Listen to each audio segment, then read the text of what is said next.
why American cars are so expensive. Basic automobile is $50,000 or more. American cars have been known for their power, their style, and their price tags. But have you ever wondered why American cars come with such high price tags compared to other countries' vehicles? Automakers in the US have been pretty explicit about, we are going for profits, we are not going for volume. And so we are going to sacrifice volume if it gives us a bigger margin. And that's a different strategy than they've followed in the past. This video will explore the many factors driving up costs, from production and materials to regulations and global market dynamics.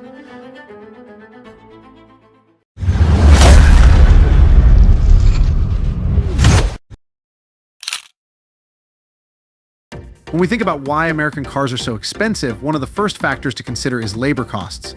But what makes these costs so high? Let's break it down. In the United States, many car manufacturers are unionized, with United Auto Workers, or UAW, being one of the most influential labor unions. UAW negotiates wages, benefits, and working conditions for its members, often resulting in some of the highest compensation packages in the industry. This includes not only hourly wages, but also healthcare, pensions, and other perks that add significant cost to each car produced. The average hourly labor cost for an American auto worker can exceed $60 when benefits are included. Compare that to about $8 in Mexico, or even less in countries like China. This massive gap forces U.S. automakers to factor these higher expenses into the final price of their vehicles. The roots of high labor costs trace back to the mid-20th century, when unions secured significant victories, including higher wages and lifetime pensions. While these agreements were groundbreaking at the time, they created long-term financial burdens. Decades later, automakers are still grappling with these legacy costs. To manage costs, many automakers have automated parts of their production. However, even with robotics, human labor remains crucial for quality control and precision tasks, meaning those high wages remain a key factor. Labor costs don't just impact the cars being built today. Retiree benefits, often referred to as legacy costs, also weigh heavily on American manufacturers. For every current worker on the line, companies often support multiple retirees, further driving up expenses. These labor costs are passed down to consumers. That's why when you're shopping for a new car, American-made vehicles often come with a higher sticker price compared to their foreign competitors. It's not necessarily because the cars are inferior or overpriced, it's simply the reality of the economic framework behind their production. So while high labor costs ensure fair wages and benefits for workers, they are a major reason why American cars carry premium price tags. It's a balancing act between supporting the workforce and staying competitive in the global market.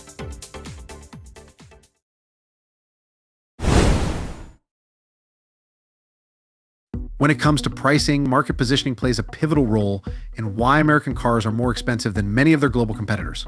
Let's break this down. American automakers have a reputation for producing vehicles that cater to specific lifestyles and values, especially in the lucrative truck and SUV market. Instead of competing solely on cost, brands like Ford, Chevrolet, and Jeep have strategically positioned themselves as leaders in durability, performance, and prestige. Trucks like the Ford F-150 or SUVs like the Jeep Grand Cherokee are not just vehicles, they're status symbols, workhorses, and statements of identity for many Americans.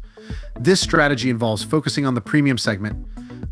American brands often offer vehicles with larger engines, advanced off-road capabilities, and high-end trims that come packed with luxury features like leather interiors, advanced infotainment systems, and cutting-edge safety technology.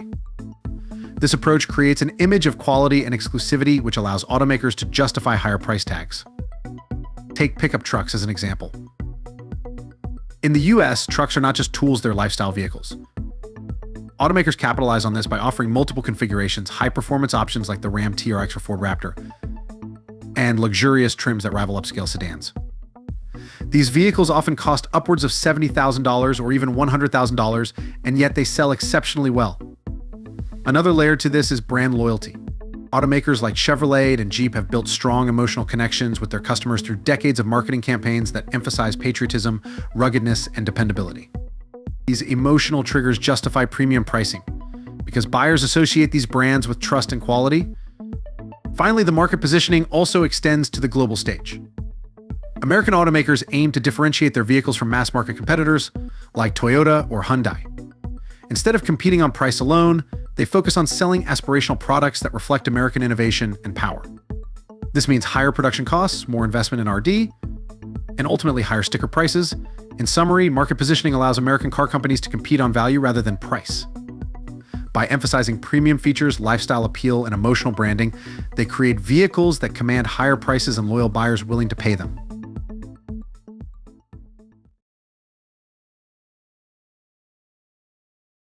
When it comes to the cost of American cars, trade policies play an often underappreciated role. These policies, which dictate tariffs, import regulations, and trade agreements, impact not just where vehicles are manufactured, but also how much consumers pay at the dealership. Has been for much of the last 6 months. You either cut price or you cut volume. And they've decided they're not cutting price. But profits come at the cost of increasingly alienated customers. Automakers meet with their dealerships on a regular basis, and particularly they do this every January at one specific gathering. And the news that came out of that gathering last year was dealerships were saying, please send us more things that we can profitably sell for less. I guess that's the message they're getting from people walking in the door. In this chapter, we'll explore how trade policies influence the automotive market, from the materials used in production to the final price tag. Tariffs or taxes imposed on imports and exports. For the American automotive industry, tariffs can drive up costs in several ways. Take, for instance, the tariffs on imported steel and aluminum imposed during the Trump administration. These metals are essential for car manufacturing, and higher costs for materials directly translate to higher costs for producing vehicles. Even if a car is made in America, it often relies on a global supply chain. Components such as transmissions, electronics, and even interior features might be sourced from countries like Mexico, China, or Germany. When tariffs are imposed on these imports, manufacturers either absorb the extra cost, hurting their profit margins, or pass it on to consumers. Most opt for the latter. Trade wars further complicate the landscape. For example, ongoing tensions between the U.S. gradually make a transition to new types of energy-run vehicles, whether it's electric, hybrid, other sorts of technologies as well. And we're trying to offset some of the capital costs that are involved with that. And there's a long tradition of doing that in the United States. And China have resulted in retaliatory tariffs.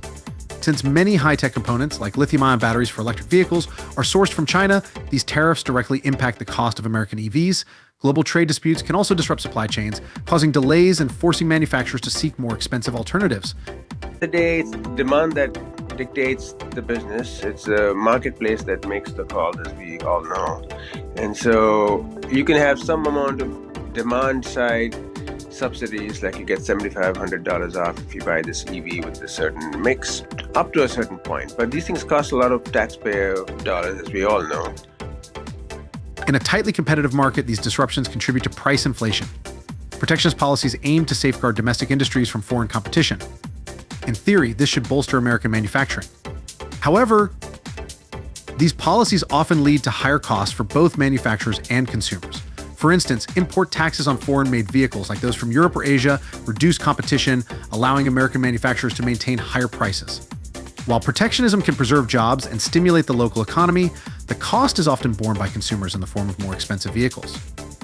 Critics argue that a more open trade policy would drive innovation and lower prices by encouraging competition.